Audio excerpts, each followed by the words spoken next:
Welcome to Inside Out, Mental Health at Work and in Life, where we explore what it really means to create safe, healthy, and courageous workplaces where people thrive.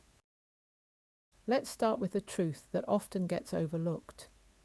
You can have the best policies in place, dynamic leadership training, and a dazzling well-being program, but if psychological safety isn't there, none of it sticks. Without it, people don't speak up. They don't bring their whole selves to work. They don't challenge injustice or share that brilliant idea. Psychological safety isn't a nice to have. It's the foundation. When people feel safe, they step up. They own their work, they speak openly, and they challenge ideas without fear of being judged. They know they can take risks without being punished for them. And yet, building this kind of culture has become harder than ever.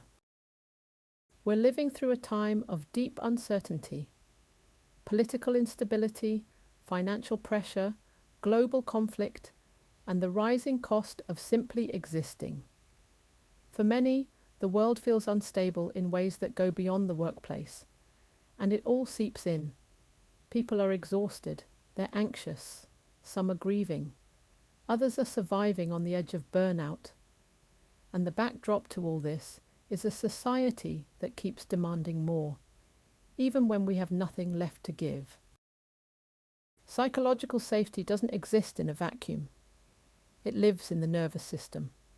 It requires calm, trust, and predictability. And yet, the systems we work within, relentless productivity, constant change, rising expectations, are doing the exact opposite. If people feel unsafe in the world, how can we expect them to feel safe in the office?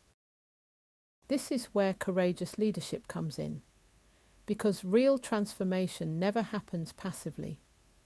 It begins with people, especially those in positions of influence, who are willing to lead differently. It starts with small moments, the way a mistake is handled, the way someone's silence is met, whether meetings are spaces of collaboration or quiet fear, whether feedback is welcomed or weaponized. Courageous leadership isn't about having all the answers. It's about showing up with integrity. It's about asking better questions. What's making people feel unsafe? What's being left unsaid? What would it look like to center psychological safety, not as a strategy, but as a value? And then there's the bigger question.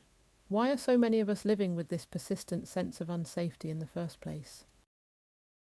I recently came across a word that really struck me, pleonexia.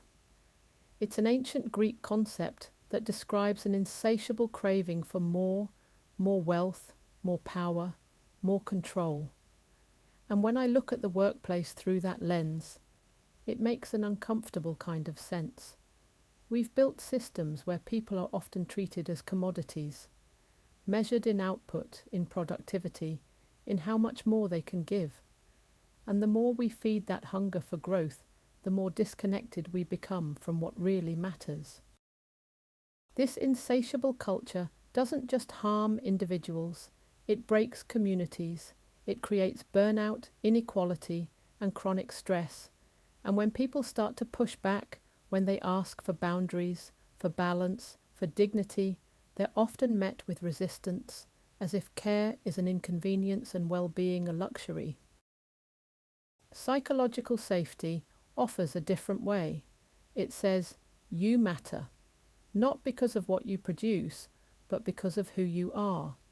It creates the conditions where people can challenge harmful systems, ask difficult questions, and imagine better ways of working and relating. It allows people to be honest, to be imperfect, to be human. But let's be honest, this isn't easy work. There's no quick fix, no universal toolkit. Creating safe cultures is complex, it's emotional, and it takes time. It requires consistent effort from leadership, from teams, from individuals who are willing to go deeper and ask the harder questions. So what does that actually look like? It looks like leaders reflecting on how they show up, especially when things go wrong. It looks like feedback processes that prioritize honesty over hierarchy. It looks like organizations measuring success in trust, inclusion, and well-being, not just performance and targets. And maybe most importantly, it looks like each of us reclaiming some agency, asking what we're being asked to tolerate, what we're being told is normal, and having the courage to say no, this isn't good enough anymore. We've got a long road ahead, but we don't have to walk it alone. With compassion, with clarity, and with courage, we can begin to build the kind of workplaces that honour not just what we do, but who we are. Thank you for joining us on this episode of Inside Out, Mental Health at Work and in Life. If you found today's episode helpful, please share it with someone who might benefit from these insights. And as always, we'd love to hear your thoughts. Let's keep this conversation going. Drop us a message or connect with us on social media. Until next time, take care of yourselves and each other.